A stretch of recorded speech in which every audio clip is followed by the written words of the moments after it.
Reaksi saya atas live Mas Andi. Halo, assalamualaikum warahmatullahi wabarakatuh.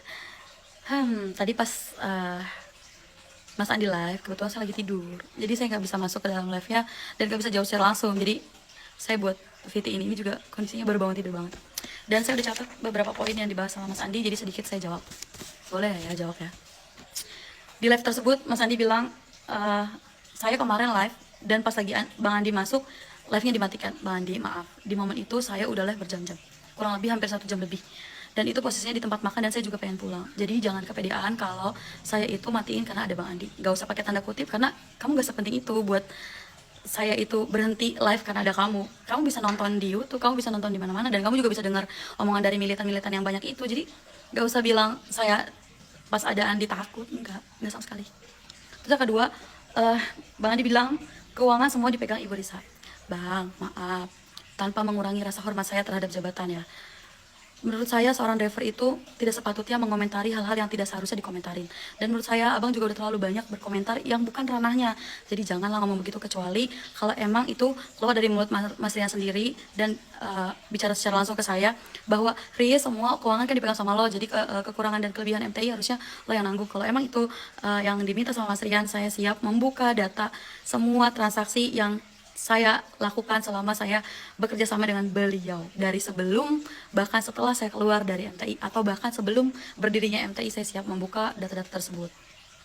Terus ketiga, kalau masalah pribadi nggak usah dibawa-bawa ke masalah pekerjaan, Mas. Ini masalah pribadi dan masalah kerjaan gitu. Dan saya juga sering banget dibawa ke masalah-masalah pribadi yang Mas Rian yang dibawa ke pekerjaan saya begitu. Terus di poin keempat, itu sesuai dengan sudut pandang masing-masing. Saya juga punya sudut pandang masing-masing. Jadi jangan terlalu apa ya, sok merasa dirinya paling benar gitu. Kan kita juga pernah kerja sama bareng. Saya juga awalnya nggak ada masalah sama Bang Andi, tapi menurut saya Bang Andi terlalu mencampuri hal-hal yang bukan seharusnya. Itu sih. Terus kemudian Risa hanya ingin tenar. Saya pernah, dan saya masih scroll-scroll chat-chat saya sama Mas Rian, gak pernah saya hapusin. Saya pernah lihat dan pernah juga berbicara sama Mas Rian bahwa kalau bisa saya itu jangan dibawa-bawa, jangan dibikin tenar, jangan dibikin apa masuk YouTube dan lain sebagainya. Tapi kan beliau sendiri yang minta, beliau sendiri yang mau. Dan saya juga tidak memanfaatkan ketenaran itu kok, sama sekali enggak. Bukannya malah dirimu. Terus lanjut, apa itu? Marquez dan Prima diajak pindah sama siapa? Sama siapa? Sama saya. Kok nyindir-nyindir kayak gitu, Mas? Buat apa nyindir-nyindir kayak gitu? Saya tuh nggak ngajakin, saya cuma ditanya sama netizen. Terus saya juga, maksud saya ngomong, Mas Markus nggak diajakin tuh kerja. Nggak mau. Saya nggak gitu. Terus saya juga nggak bakal dong bilang, seharusnya sih nggak bilang, tapi saya mau bilang bahwa di pertemuan saya kemarin, malah Mas Markus menawarkan diri untuk berbisnis bareng. Jadi jangan so tahu, gitu. Terus kalau Mas Prima, itu karena saya tuh kesian aja, dia kan satu tim sama saya dulu gitu kan. Jadi sayang aja kalau dia harus merasakan apa yang saya rasakan. Dibohongi dalam hal apa? Berkali-kali keluar kata dibohongi dalam hal apa. Mas, apa yakin pembahasan dibohongi masalah apa pengen dibahas? Yakin, kalau emang pengen dibahas, siap. Saya kan masih nunggu itikat baik dari Rian. Kalau misalnya itikat baik dari Rian belum ada, dan emang udah sewajarnya dan seharusnya saya mengatakan apa alasan saya marah dan apa alasan saya kecewa, emang boleh, emang yakin. Nanti juga ada kok waktunya kalau misalnya emang harus. Terus, Mas Rian nggak tahu keuangan karena yang lima setiap hari. Di situ kan berkali-kali juga dibilang Mas Rian tuh nggak tahu keuangan. Mas Rian itu menerima laporan dari grup. Ada grup manajemen, di situ disebutkan berapa penumpang, di situ disebutkan berapa pemasukan, sisanya dari potongan baru dikirimkan ke rekening PT. Ada beberapa ke rekening saya sebelum rekening PT aktif, dan itu semua ada data dan ada pengeluarannya. Jadi jangan sembarangan bicara. Sebenarnya saya tidak harus menjelaskan kepada Anda, tapi karena Anda melemparkan narasi seperti itu, jadi sedikit saya spill. Dan di situ juga kan ada tim Anda di dalam, ada Mas Prima di dalam. Monggo dicek, monggo diperiksa, gitu kan? Gak apa-apa. Terus, apa lagi? Ya memang terkesan seperti apa ya? Itikat baik saya terhadap Bang Andi bahkan masih saya lakukan ketika Bang Andi ada di Medan. Saya masih memulangkan Bang Andi dengan uang saya pribadi untuk memulangkan Mas Andi. Itu sebenarnya DP-DP bus Parwis, tapi karena Parwisnya tidak jalan, MTI-nya juga tidak ada, jadi otomatis saya yang ganti. Jadi secara tidak langsung itu adalah uang pribadi saya. Dan itu itikat baik saya terhadap Bang Andi, dan itu rasa tanggung jawab saya terhadap Bang Andi, walaupun Bang Andi udah berani marah-marahin saya di situ. Tapi nggak apa-apa. Si paling militan kan, yang paling pertama berjuang. Gak tahu kan waktu lagi berjuang di Tasik? Gak tahu juga kan waktu lagi berjuang sebelum itu? Gak tahu. Tapi so tahu. It's okay lah, gak apa-apa.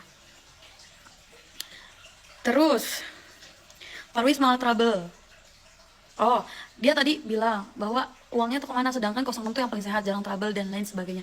Mas, bis kita ada 8, satu unit disewakan, ada 7, ya kan? Yang saya pakai bis pada saat itu, Parwisan, itu ada berapa? Kurang lebih 5. Dari 5 bis, yang jalan 1, itu pun ditarik sama leasing, ya kan? Pas lagi di Jogja.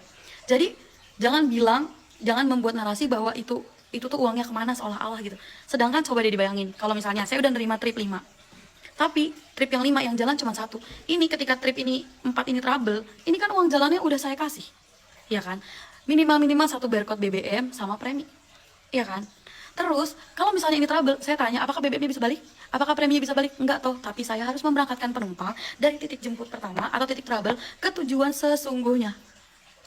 Saya juga ada grup Parwis bersama dengan Mas Rian, Mas Marquez, dan Sahrul. Di situ jelas semua tertera bagaimana perjuangan kita. Jadi Anda jangan so tahu. Begitu.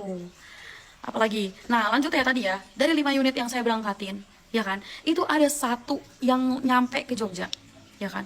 Aman tuh 2 hari, ini udah rugi nih 4, ya kan. Itu rugi 4. Kamu pikir 1 trip kamu yang berhasil ini bisa menutupi kekurangan yang 4? Tidak. Terus di hari ketiga mobil kamu ditarik leasing. Saya harus memulangkan orang dari Jogja ke Jakarta. Dan saya ada transaksinya semua. Saya pakai mobil Navitran, saya pakai mobil Edit Transport, saya pakai mobil beberapa lagi. Itu ada bukti transaksinya semua. Jadi jangan sembarangan melemparkan narasi yang tidak. Ini menitannya juga sedikit banget lagi. Banyak banget yang mau dibahas. Terus tadi sebentar akap penangkis, lanjut. Kronologi bubar akap gara-gara Parwis 10%. Walaupun katanya 10%, tapi itu di highlight seolah-olah itu benar adalah alasannya. Tapi 90% itu tidak disebutkan dan tidak di highlight. Mas Andi, salah satu persentasenya itu adalah BBM kamu yang boros. Terus juga ada spare part yang sangat amat tidak masuk akal. Itu banyak yang terjadi. Masa perlu disebutkan satu-satu? Jangan cuma Parwis doang yang diarah, sedangkan Parwis sudah banyak membantu termasuk. Tadi durasinya habis, jadi lanjut lagi. Jadi kalau misalnya dibilang bubar atau bermasalah saat ini itu karena Parwis, itu salah banget ya. Karena setahu saya Parwis justru malah membantu, tapi tidak disupport dengan baik oleh tim-tim yang ada di dalam, begitu. Dan banyak lagi permasalahannya, termasuk kebijakan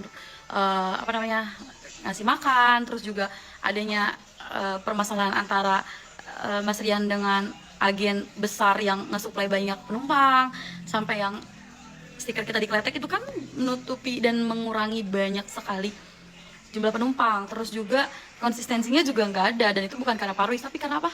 Karena trouble. Karena apa? Karena bis kitanya tidak siap, bis kitanya bis tua, bis kitanya dibeli tidak sesuai dengan harapan gitu loh. Jadi tolonglah jangan menyalahkan orang lain juga gitu. Padahal orang lain tersebut udah sangat amat membantu menyelamatkan, walaupun tidak terlihat, it's okay, gak apa-apa, cuman janganlah sampai kayak gitu, menggiring opini ke arah sana gitu. Bener juga tuh tadi kata salah satu penontonnya, biarin aja masalahnya antara Mbak Risa sama Mas Rian, karena emang 2 orang itu kan yang bermasalah dan tahu. Anda jangan ikut campur, atau emang dengar-dengar tadi sebelum live, sebelum saya ketiduran, udah ada yang info ke saya kalau mau live klarifikasi gitu. Dan mudah-mudahan ya, saya harap kepulangannya Mas Rian ke Kudus bisa memberikan solusi yang banyak terhadap kami yang merasa dirugikan. Nah, masalah yang Jadi sekian penjelasan dari saya. Kurang lebihnya saya memohon maaf atas perhatiannya. Terima kasih. Wassalamualaikum warahmatullahi wabarakatuh.